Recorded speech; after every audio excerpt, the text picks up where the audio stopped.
Hey guys, welcome to the Math 1 Syllabus and Expectations presentation. I hope that I'm going to be able to answer all of your questions and get some information out there that will be helpful to you to help you understand how the semester or the year is going to go. First thing, I wanted to maybe give you a little bit more of a glimpse into me. Here's some pictures that I just threw on here and thought I would just explain to you. And the left side picture here is me and Miss Catherwood. A lot of times people have Miss Catherwood and myself at the same time. She teaches physical science. That was last year when we were doing our Dig Pink volleyball game, which is where we support a cure for breast cancer by wearing pink. The top picture is my husband and myself in the middle and our two sons. And the bottom two pictures are some activities that I like to do. In the center, I'm hiking at down in the Uwharrie Mountains, and on the right side, I am at the beach. So those are things that I enjoy in my life, and thought I would go ahead and maybe just try to share a little bit as we go along about myself, so you can kind of get to know me. But now we're going to jump right in to grading. People's biggest question generally when we start the year, and especially starting off high school, is how is the grading for the year going to go? Because this is the first time you have, I think I've skipped a slide. Yep. This is the first time that you guys have been in a course where the EOC, end of grade test, is going to count as part of the final grade calculation for your grade for the class. And so I want to reassure you about that right from the beginning. You can see that the grade is calculated with 4 equal parts. Each of your report cards, the first report card, the second report card, and the third report card each count 25% of your final grade, and the EOC score counts 25% of your final grade. The state of North Carolina takes your EOC score, which is generally like a level 1, level 2, level 3, level 4, level 5, and generally some number that doesn't make any sense to you. It's a 3-digit number, and they take those scores and convert them into a score between 0 and 100, just like a regular classroom grade. I didn't write it on the slide, but I do want to reassure everyone that in all my years of teaching, the lowest grade equivalent that I have ever seen on the EOC is a 48. And that was a person who really did not know what they were doing. That is the lowest ever that I have seen. Generally, a person who is an A, B, or C student will get somewhere between an A, B, or a C. Now, I have had students who are A students get a C on their Math 1 EOC, and I've had C students get an A on their Math 1 EOC. It really, the range there kind of does depend. It's a hard test. And if you've historically been a really good tester on that end of grade test in middle school, or if you've struggled a little and the score is a little less than you think your actual ability is, you're probably going to fall somewhere in that same range when you're taking the EOC. But as long as you keep your grade up as high as you can for each report card, you should not have a problem passing Math 1 because of your EOC score. Okay, so I just want to take a little bit of stress off about that right now, and we'll talk more about that as we go through the year. But just know that we get to that EOC, it is part of your final grade for the class. So how are the report card grades going to be calculated for me? That's another big question. So here's the breakdown. Usually I have more categories than this, but with online learning, I've tried to kind of simplify things and take everything down to a little bit of a simpler level. So we have in here, and these have gotten off a little bit because I moved it so you could see my smiling face up here in the corner. But we're going to have assignments in this class, and assignments, we're going to talk more about each of these categories in just a minute. So assignments are 40% of your grade. Down here is participation, so you can see the category out on the outside here. Participation grades are 30% of your final grade, and the tests that we will take will be 30% of your final grade. So on this slide, I've put in here, assignments can be corrected, okay? And we're going to talk more detail as we go. Participation are more in-the-moment type of assignments, something that I want you to do right now today, get it turned in. Here's a little puzzle for the day. We're in our Zoom meeting, and I want you to everybody do this problem on your whiteboard and I can see that in class. And those are really just, a lot of them are, did you do it? But they are sometimes going to be graded for completeness, okay? And we're going to go over that more in just a few minutes on the slide. We're going to take tests in this class. And when you take a test, you can correct that test for half credit back, and we're going to discuss that as well in just a moment. Before we get into what each of the grades are and describing assignments, participation, and tests more fully, I wanted to give you the general weekly schedule, because in here you can see which things are assignments, which things are participation. And so I wanted you to kind of have a sense of that before I get to going over the individual things, right? So after this coming week, this week that we're in right now is going to be a little different than usual because it's our first week. And so it's Monday. We're having our live Zoom meeting right now. But normally Monday is going to be a day where you watch a video that I've made and you're going to take notes, and then you'll have assignments given to you on Monday. Remember, assignments are those ones that are going to be graded for correctness, okay? During the live video lesson, we might have a whiteboard assignment that will be participation that day, okay? So anything that we do in class, I will tell you if it's going to be participation when we're in the moment. I said this is going to be a participation grade, okay? But generally whiteboard stuff will be. Tuesday, we will have our live Zoom meeting. So you will have watched the video of the new material and taken your notes. And during the live Zoom meeting, we're going to kind of rehash that. We're going to go over more examples and let you practice with me on whiteboard things, right?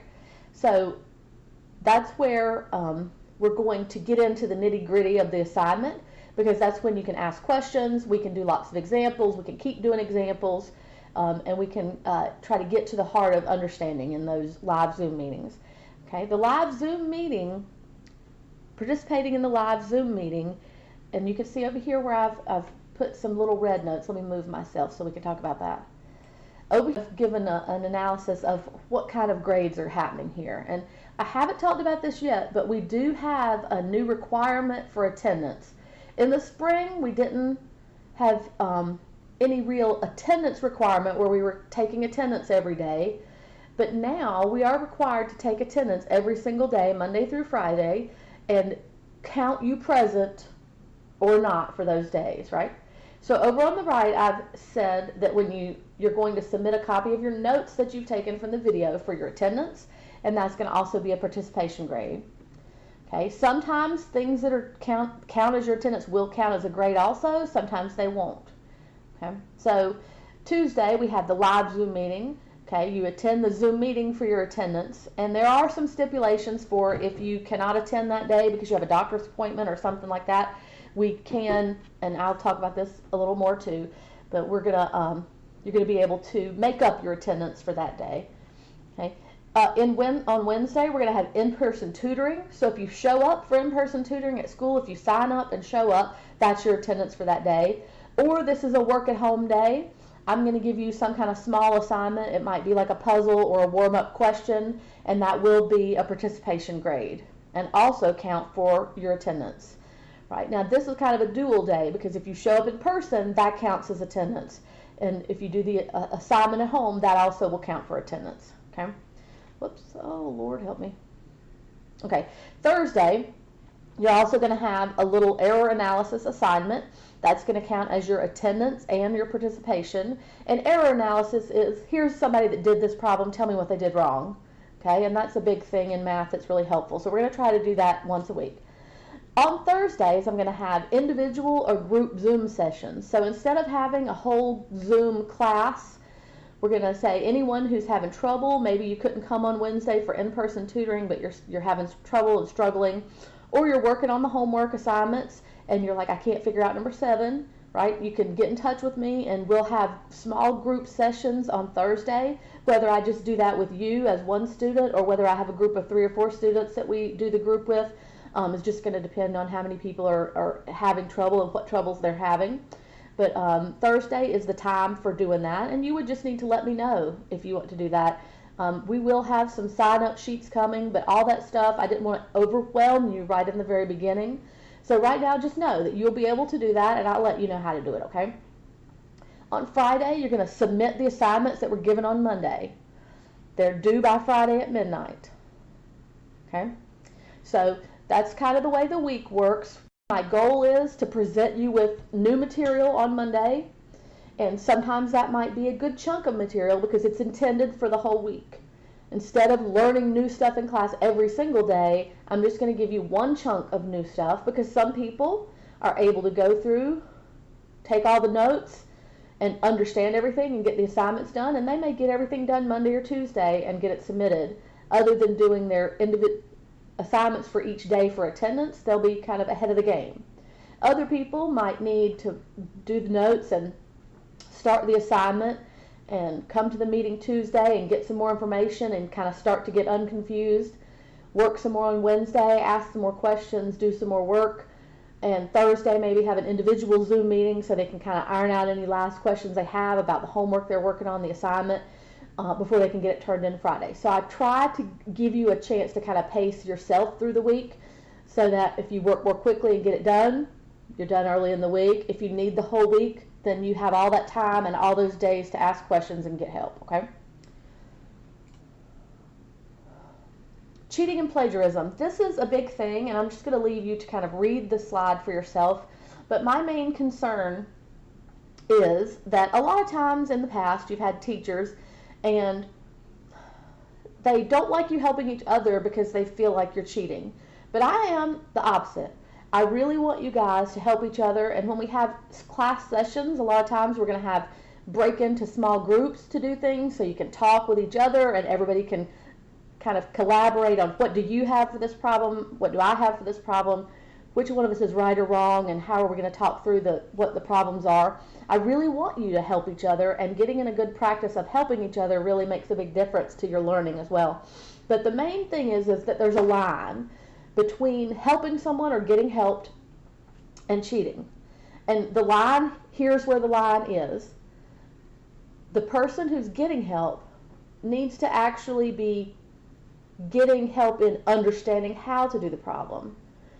If someone is telling you, okay, the next line is 12x equals 24, that's not really helping you understand. That's more like cheating because they're not helping you to come up with what to write next. They're just telling you what to write next. Excuse me. So that's where the line is. And if you look down at this last bullet, that'll be a place where you can just ask yourself that question. Is someone telling you to write exactly what to write, or are they explaining how to come up with what to write? If they're explaining how to do it, then you're on the right side of the line of cheating, okay? Cheating is not going to be tolerated.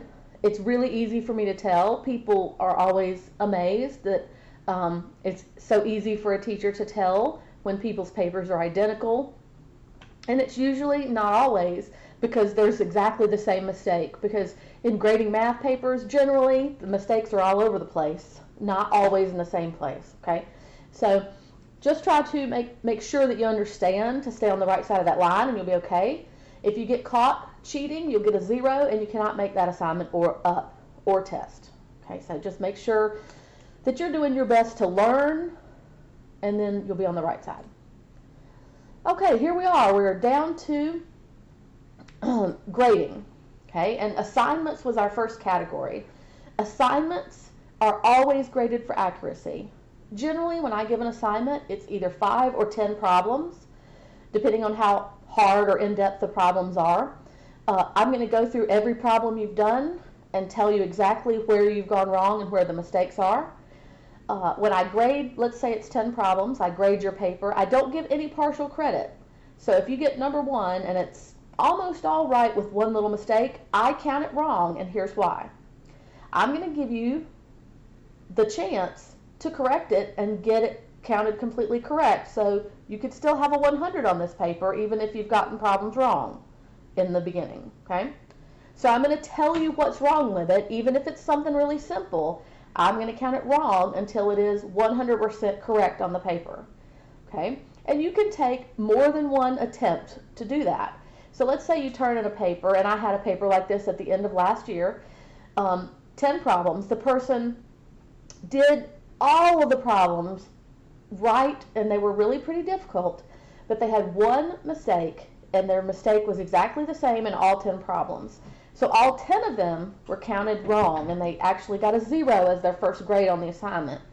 But of course, I wrote on their paper, just like I tell you I will, exactly what the problem was, and that was the problem that needed to be corrected on every single one of the problems, and then they would have 100. So all they did was, it took them 2 minutes or so to fix that one mistake on all those problems, turn it back in, and now they have 100, right? I am looking for 100% correct work on the problems to give you a check for that problem. There is no partial credit, okay? So I'm going to help you as much as I possibly can, as much as you will let me. We're going to have our video lesson on Monday. Then Tuesday, I'm going to help you in a live class. Wednesday, I'm going to be at school to help you if you can come. Thursday, I'm going to help you offline, right, with a live Zoom if I can. And also, I do a lot of helping through text.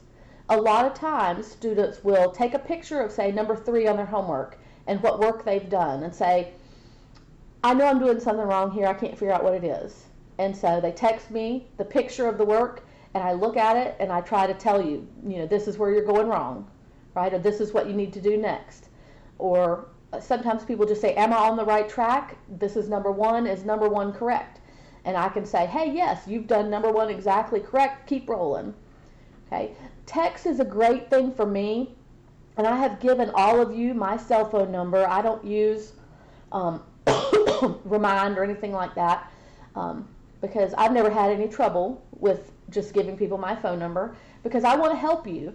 And so I want you to save my number in your phone so that when you are in the moment and you're like, dang it, number 3 is driving me crazy, take a picture of it, send it to me, and say, Miss Colclough, number 3 is driving me crazy. I can't figure out what I'm doing wrong.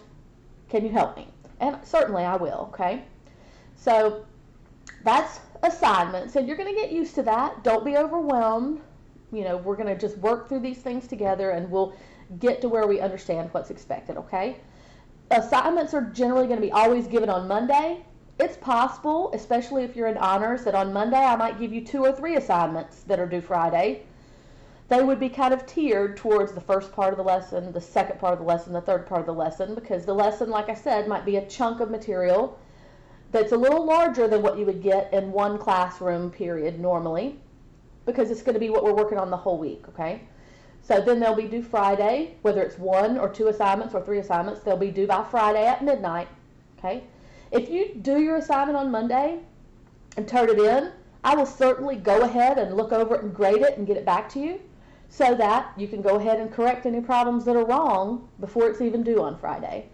I would prefer you to do your work as early as you can so that you have more time to get it corrected, because if you turn it in on Friday, we're going to have a whole new set of assignments right coming up the next Monday. And when you turn it in Friday, you're probably not going to get it back graded until Monday or Tuesday of the next week. And so now your work is piling up a little bit. So my advice to you would be to do your assignments as early as you can so that I can correct them as quickly as possible. You can see your mistakes and be ahead of the game instead of letting things pile up onto you into the next week, okay? Participation, like I said, is going to be those things that are a lot of times counted for attendance or something that we do during class. The grades you can get are over here to the left. You're either going to get 100, 75, 50, or 0. Generally, obviously, 100 is you did it all, you did it right. 0 is you didn't do it at all. 50 and 75 are a little more nebulous. 50, you might have done half the work. Or 50, you might have done all the work, but it's all wrong. 75 is kind of similar. You might have done most of the work, but not all of it, and that's just why the 75. But you might have done all of the work with some of it not right. Okay, so those grades, 50 and 75, are a little more subjective, but that's how I'm going to count the participation grades. Okay, every assignment that you turn in, and this may be a little complicated to understand, but when I give you an assignment, I let you correct it back to 100. So even if you get 0 on it the first time you turn it in, you can do it again, and maybe the next time you turn it in you get a 50. and the next time you turn it in, you get 100. And that's fine. I want you to have that 100. There's a participation aspect of every assignment also, and that is only considering whether you turned it in by that Friday when you were supposed to or not. That way you do have a penalty for not doing the assignments in a timely fashion, okay? So on Friday, when let's say you have a fraction assignment due Friday, you're going to have a fraction assignment where it's the grade for the assignment, and you're going to have fraction assignment, and that's your participation, and it should be 100 if you turned it in on time. Then you'll have other participation grades for the week as well, okay? So I've just listed here what kind of things could be participation assignments, okay? And you'll get used to that a little more. Tests are going to be multiple choice. My tests are always multiple choice. They're going to be timed assigned on the Google Classroom, and they have like a timer of how long you have to complete it. You can correct those tests for half credit, and you have to have full and complete work on the problems to get half credit. You can't just change the bubble from D to A and now it's right. That's not how it works. Since my primary focus is helping you to learn how to do the stuff, I don't put my focus on helping you on the test, okay, because I go through very thoroughly and try to help you on all your assignments so you can get to where you're understanding before you get to the test, okay? So the test is multiple choice, it's graded automatically, and then you have to make corrections if you need to, okay? The curriculum here, this is just an outline of all of the units we're going to have. We're going to review fractions, always an issue for most people, and so we're just going to review that pretty quick. Exponent rules and polynomials, solving equations, a geometry unit, functions, and so functions is pretty much the rest of this. We're going to go from functions into talking specifically about linear functions, then systems of equations and inequalities, statistics and modeling data with functions, exponential functions, quadratic functions, and then review for the exam. You're going to make a notebook in this class. And the lesson that we have on Mondays, you will create a notes page or several notes pages, depending on how long it is. We're going to add the notes during our live Zoom meeting each week, add to the notes, right? So if you've taken your notes on Monday, when you come into the live Zoom class on Tuesday, we'll probably add a few more examples to the notes that you've already taken so that you have lots of examples to look at when you're doing your assignment. Your notebook is essential because, like I said, I'm wanting you to have, and I try really hard to put everything in your notebook that is on your assignments and on the test, so that you should not have an assignment where there are not problems just like it. Okay, so on the notes pages, there might be examples of 3 different types of problems. Those are the types of problems that are going to be on your assignment. Those are the types of problems that are going to be on the test. Okay, I know a lot of people have had frustration in the past with this, with saying, I have all my notes, but my homework is nothing like the notes. But I have tried really hard in this class to design everything so that your notebook has in it exactly what you're supposed to be doing on the assignment. You're going to upload copies of your notes when you take them on Monday for attendance and participation for that day. And if you got your work papers uploaded for the pre-assessment, it's the same exact thing. You're just going to take pictures and upload them to the assignment, okay? Here's supplies you need. A large single subject spiral notebook. And we're going to do, so since I've got myself on video, here's my notebook from last semester. It's got a plastic cover and it's like the big size paper. I just find that you can use whatever you want, but this is what I use because I find it's easier to get everything on a page when the page is a little bit bigger. We're going to use lots of color. Colored pens, colored highlighters will be very helpful for you. When you're doing your homework, I would strongly suggest that you always do everything in pencil, because when I say to you, this is where it went wrong, right, and I circle something and say, this is wrong, I want you to erase from there down and just redo it. Okay. Here are some pages from my notebook from last semester, and I tried to pick some pages that don't have a lot of glue down things in them, because in the past I've given a lot of handouts, like in this second picture here in the center, where you cut out and glue something down and then you don't have to write quite as much. But with being remote, there's no way for me to get you those handouts in the way that I know everyone has them. So we're going to be mostly doing handwritten notes. I'm sorry, I got a little scratchy throat, so I'm trying to keep sipping something so I don't cough. So this is one notes page, and we used lots of colors to differentiate some things so that you could see exactly what was going on. Over here we did the same thing. We color coded some things, and then examples we're also still color coding so you can see all the way through your work. Hey, where did that number come from? We've color coded it so you can kind of see. Here's another example. These 3 pages go together. And in these pages, the first page over here, and you don't have to be able to see exactly what it says to catch what I'm saying, but we did a line down the page where we did math over here, and on the right, we used different colors to tell in words exactly what we're doing in this step. Tell in words exactly what we're doing in the step. Tell in words exactly what we did here. And then as we did examples in the notebook, we outlined and showed over on the right side in a more abbreviated way that this is step 1. Here is step 2. Here is step 3. Here's step 1. Here's step 2. So that we can have repeated examples of this is what you do when this happens. This is what you do when this happens, right? And so you can then use that more easily on your assignments. Here's some apps we're going to use in this class, and we're trying to wrap this up pretty quick here. Google Classroom is our home base, and the big thing that I need you to know is that no matter what, you're going to go to Google Classroom for your assignments.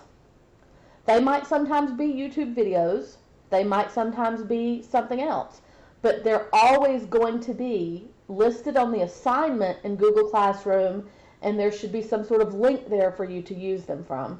The reason for that is, even though I might upload a video to my YouTube class page, I might use that video in a different way. It might be embedded in some sort of puzzle or other app to where you have to answer questions or do something else with it. So I would encourage you strongly to not make YouTube your first go-to, but to make Google Classroom always where you go, and then you click on whatever the assignment is from Google Classroom to complete it. Okay? Another thing is, when things have to be submitted in the Google Classroom, they have to be submitted in the Google Classroom. They cannot be emailed to me or shared with me, because the grading occurs in the Google Classroom. So you might have emailed it to me, but I can't assign a grade in Google Classroom unless the assignment is in Google Classroom, if that makes sense.